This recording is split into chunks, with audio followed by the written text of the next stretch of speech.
여러분도 혹시 부활절 하면 생각나는 게 뭐가 있을까요? 계란 생각나시죠? 제일 먼저 생각나는 게 계란. 희주는 뭐가 생각나요? 계란. 혹시 부활절과 관련된 게 한 가지 더 있다는 거 혹시 아십니까? 바로 토끼입니다. 네. 그리고 계란이죠. 이 두 가지는 부활절을 상징하는 그러한 두 가지 상징적인 그러한 것들입니다. 사실 이 토끼와 계란이 성경적인 건 아니에요. 그런데 사람들이 이 부활절이라고 하는 의미를 붙이려고 하다 보니까 죽은 것 같지만 생명을 담고 있는 계란, 그리고 봄에 아주 빠르게 번식해 나가는 생명력을 보여주는 이 토끼를 부활절의 상징적인 것들로 만들게 되었습니다. 그래서 토끼는 독일에서 그러한 상징을 만들었고, 계란은 그러한 여러 그런 유대인들의 그러한 사순절 기간 동안에 계란을 먹을 수가 없었어요. 그래서 계란을 그냥 놔두면 상하지 않습니까? 어떻게 이걸 보관할까 고민하다가 이거를 삶은 거예요. 그래서 삶아서 그것을 보관하고 있다가 부활절이 되면 그것을 먹었습니다. 그리고 그것을 서로 나누는데 그것을 그냥 나눈 것이 아니라 그림도 칠하고 이렇게 예쁘게 디자인을 해서 서로 그것을 교환하고 나누면서 그러한 부활절 문화가 생겨나게 되어진 것이죠. 그래서 계란과 토끼가 성경적으로 의미가 있지는 않습니다. 그러나 우리의 부활절 문화 가운데 그러한 생명력의 토끼와 또 부화해서 새로운 생명을 탄생해내는 이 계란에 대한 의미가 담겨져 있다는 것이죠. 그런데 부활절은 사실 더 중요한 의미가 담긴 그러한 날이죠. 바로 예수님께서 부활했다라는 사실입니다. 네. 그래서 생명력이 있는데요. 예수님은 죽음을 이기시고 살아나셨다라는 겁니다. 우리가 이것을 잊어버리고 기억하지 못한다면 사실 부활절은 의미가 없는 그러한 날이 될 수밖에 없습니다. 예수님이 살아나셨다는 것이 왜 중요할까요? 네. 사실 기독교인들에게는 이것이 중요한데 교회를 안 다니는 사람들에게는 그다지 중요하지 않게 느껴집니다. 하지만 저는 개인적으로 이 부활하신 예수님을 내가 알고 믿는다면 우리의 삶에 큰 변화와 좋은 그러한 영향이 있을 거라고 생각이 듭니다. 여러분 한번 생각해 보십시오. 사람은 언젠간 죽게 되죠. 그것이 언제일지 모르지만 죽음을 앞두게 됩니다. 근데 죽음이 끝이라면 우리의 삶은 어떨까요? 만약에 우리가 죽고 그걸로 모든 것이 끝나버린다라고 생각한다면 좀 허무할 것 같죠? 내가 아무리 부자였어도 죽으면 끝이고, 아무리 가난했어도 죽으면 끝이고, 내가 이 삶을 살면서 잘 되는 일 없이 늘 힘들게 살았는데 그걸로 끝이라면 사실 소망도 없고 희망도 없고 내가 그러한 삶을 더 연장해 살아갈 이유가 없는 겁니다. 사실 우리가 죽음을 끝이라고 생각하고 살아가면 내 삶이 어려운 그 순간 그것을 이겨내기보다는 더 이상 그것을 내가 마주하고 싶지 않고 그냥 그걸로 끝내버리고 싶다라는 절망과 그러한 고독과 외로움이 넘쳐나게 되는 것이죠. 그러나 성경은 우리에게 죽음이 끝이라고 말하지 않습니다. 죽음을 통해 새로운 삶이 시작될 수 있다. 죽음은 새로운 삶의 시작이다라고 우리에게 말을 하기 때문이죠. 어, 죽음이 끝이라고 하는 것은 어쩌면은 끊어진 사다리와 같습니다. 내가 더 이상 그 끝을 올라갈 수 없는 내 삶의 한계는 여기까지밖에 되지 않는 그러한 한계를 정해놓고 미리부터 포기하고 더 이상 노력하지 않게 되는 것이죠. 그렇다면 죽음이라는 것은 왜 우리에게 오게 되었을까요? 왜 우리는 죽어야만 하는 삶이 되었을까요? 어, 물론 우리의 육체에 한계와 노화가 있지만 성경적으로는 이 죽음을 조금은 다르게 이야기를 합니다. 우리 한번 이 죽음이란 문제가 성경적으로는 어떻게 우리에게 말하고 있는지 한번 읽어보도록 하겠습니다. 같이 한번 로마서 3장 23절 한번 읽어보겠습니다. 시작.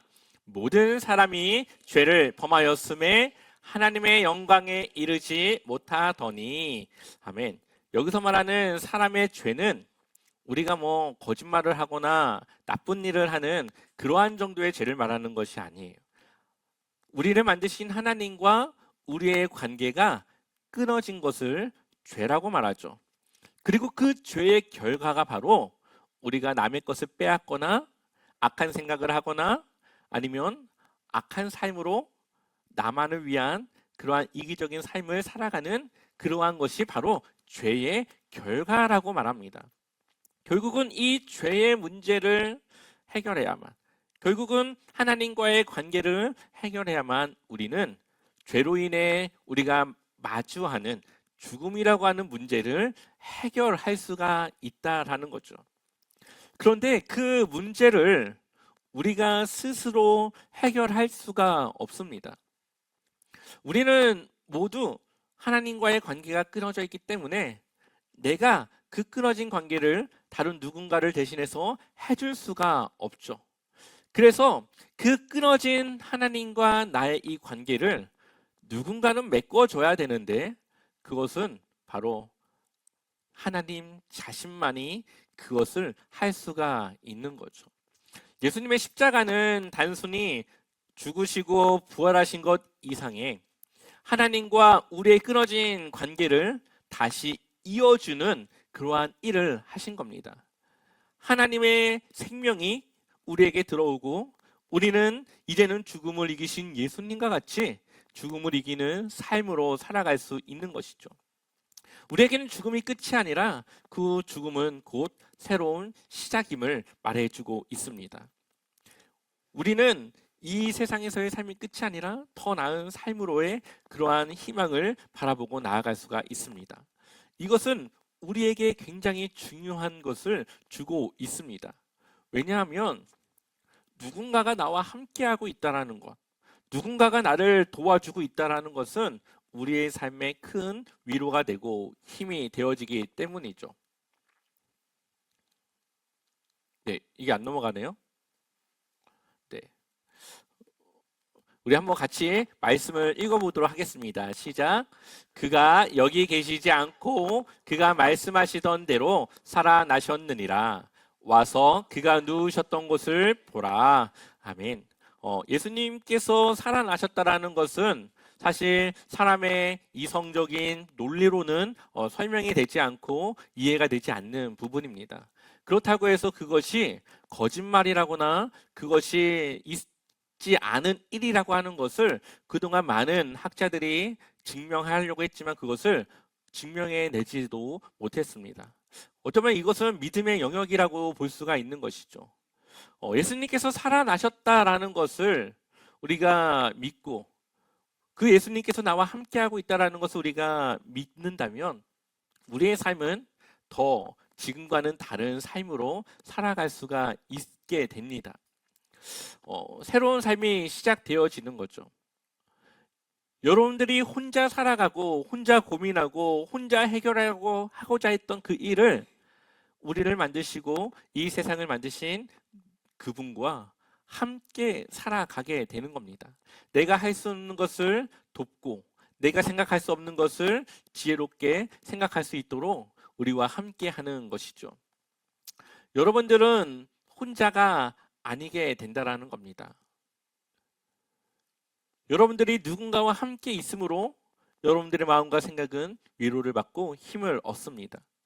한 아이가 밤에 잠을 자야 되는데 너무 무서운 생각이 들었습니다.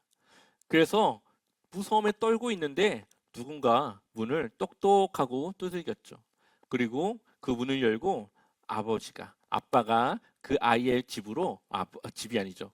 방으로 들어오게 됩니다. 그 아이의 두려움은 곧 아버지를 보자 다시 그 두려움을 이겨내게 되었고, 두려워서 잠을 자지 못하던 그 아이는 결국 아버지 옆에서 잘 자고 아침에 일어날 수 있게 되었다는 겁니다. 그 아버지가 그 아들에게 해준 것은 함께 해준 것이죠. 그 아이의 마음을 편안하게 해줬고 그 아이 옆에 아버지가 있다는 것을 보여주신 겁니다. 우리가 예수님을 믿는다고 하는 것은 그 예수님을 통해 우리가 또 다른 무언가를 얻거나 또 그러한 힘과 능력을 우리가 경험하기도 하겠지만 이 세상을 만드신 초월적인 분이 나와 함께하고 있다는 것, 그것을 내가 믿음으로써 그것을 인지하고 기억하고 있다는 것, 이것만으로도 우리의 삶에는 큰 변화를, 큰 그러한 힘을 얻게 되는 겁니다. 예수님은 여러분들과 함께하고 계십니다. 내가 예수님을 믿지 않아도 예수님은 여러분들과 함께하고 있습니다. 늘 여러분들의 마음과 생각을 두드리고 예수님을 받아들이기를 원하고 계신 것이죠. 오늘 이 시간이 어쩌면 여러분들에게는 그 예수님을 만날 수 있는 시간일지 모르겠습니다.